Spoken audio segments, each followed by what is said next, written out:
Welcome to the Steve Stein Guitar Podcast, where we bring you the latest insights, tips, and techniques to help you master the art of guitar playing. I'm your host, Steve Stein, and I'm committed to sharing my passion for the guitar while inspiring you and guiding you through your musical journey. Now remember that you can enjoy this podcast from anywhere and anytime, whether you're cruising down the highway, preparing dinner in the kitchen, or even working out at the gym. By incorporating the podcast into your daily routine, you'll be able to stay inspired and motivated in your guitar journey, no matter where life takes you. Now, let's dive into today's podcast. All right, in this video, we're going to be talking about what's referred to as Roman numerals or the Nashville number system, which is a way of playing for musicians where we're not calling out chords, we're calling out Roman numerals or placement of chords, okay? So for instance, if I was going to be in the key of, let's say we're just going to be in the key of C, so we have no sharps and flats. So if I go to the key of C, I'm playing the notes C, D, E, F, G, A, B, and then C. Now you might play that somewhere else on the guitar a certain way. It doesn't matter, whatever works for you, but that's what I'm playing, C, D, E, F, G, A, B, C. Now, each one of those notes generates a chord. So if you're in a major key, do, re, mi, fa, sol, la, ti, do. Doesn't matter if you're in the key of G, doesn't matter if you're in the key of A, doesn't matter if you're in the key of B flat, doesn't matter what key you're in. Your first chord in the key of whatever is always major. Okay? So if you're in the key of C, the first chord is C major. The next note in the key of D, or in the key of C, would be D. So C, D. If you were playing the major scale on the piano, it'd be C to D. If you're playing on the guitar, you're going from C to D. So the next note is D. The second chord in a major key is always minor. So you get C major, D minor. Now you can learn the theory behind this, but for now, trust me, because I'm not lying to you. Okay, the first chord is always major in a major key. The second chord is always minor in a major key.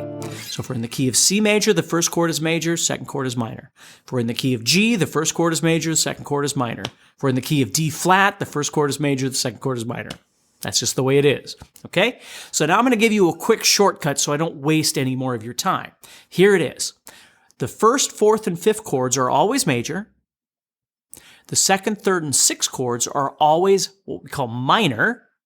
And the seventh chord is what we call diminished. And we're not going to worry about the diminished chord right now because, again, we just don't use it very often. We're going to focus on those first six chords. So if we're in the key of C, that means, again, if I know my notes, C, D, E, F, G, A, B, C.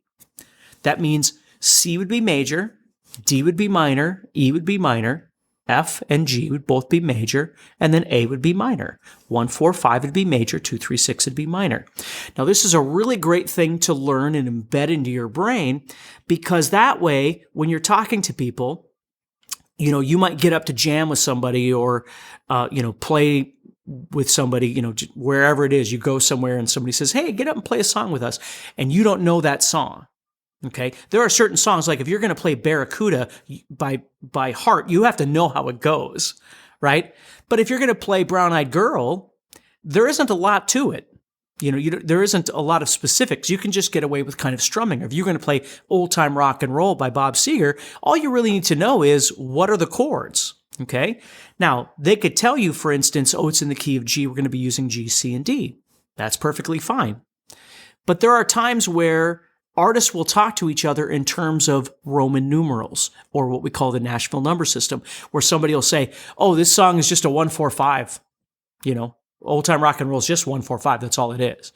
Because we're not sure what key we're going to play it in. Like if we're just going to jam together, or maybe there's going to be a different singer or something like that, maybe we can't do it in the original key of the key of G, for instance, whatever the song is, because the singer has a different vocal range. Let's say the song was originally sung by somebody with a lower voice, and now you've got a female that's going to be singing it with a higher voice or whatever it might be, right?